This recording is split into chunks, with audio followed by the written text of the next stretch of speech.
Hunter x Hunter de retour, le film Demon Slayer, la forteresse infinie continue de battre des records. On va faire le tour des actualités du jour concernant les animes et les mangas. Commençons avec le nouveau manga de Tazen 5, l'auteur du péché originel de ta copie qui est désormais disponible sur Manga Plus. Intitulé Fighting Girl, il s'agit d'un one-shot qui est disponible gratuitement et uniquement en anglais pour le moment.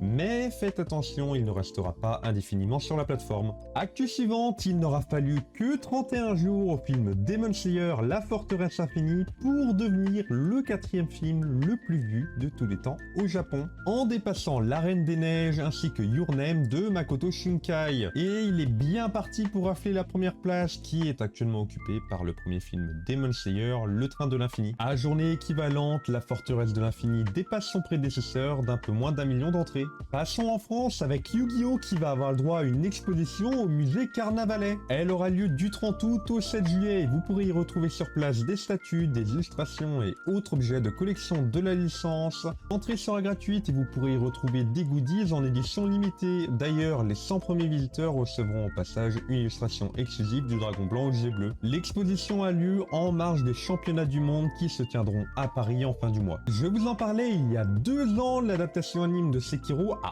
enfin reçu son premier trailer qui nous a dévoilé tout un tas d'informations. Tout d'abord au niveau du staff, il sera réalisé par le studio Xilla avec à sa tête Kenichi Usula qu'on connaît plus pour ses qualités d'animateur, notamment sur l'opening 2 de Jujutsu Kaisen ou encore sur Naruto et Bleach. Concernant les chara-design, ils ont été réalisés par Takehiro Kishida, qui s'occupait du même poste sur IQ ou encore sur l'excellentissime série Durarara. L'anime sortira en 2026 et sera diffusé sur Crunchyroll. D'ailleurs, tant qu'on parle de Crunchyroll, on va reparler de dans la semaine parce que c'est un peu le bordel chez eux en ce moment. Et pour finir, Hunter x Hunter va potentiellement faire bientôt son retour. Yoshiro Togashi nous a enfin donné des nouvelles. Après quasiment plus de 9 mois d'attente, il nous a dévoilé des premières images du chapitre 413. Si ça se déroule comme l'année dernière, on peut espérer lire ce chapitre à partir d'octobre et aussi potentiellement avoir un nouveau tome de la série. Dans tous les cas, je vous tiendrai au courant dans le prochain Mangactu. Abonne-toi pour plus d'actu.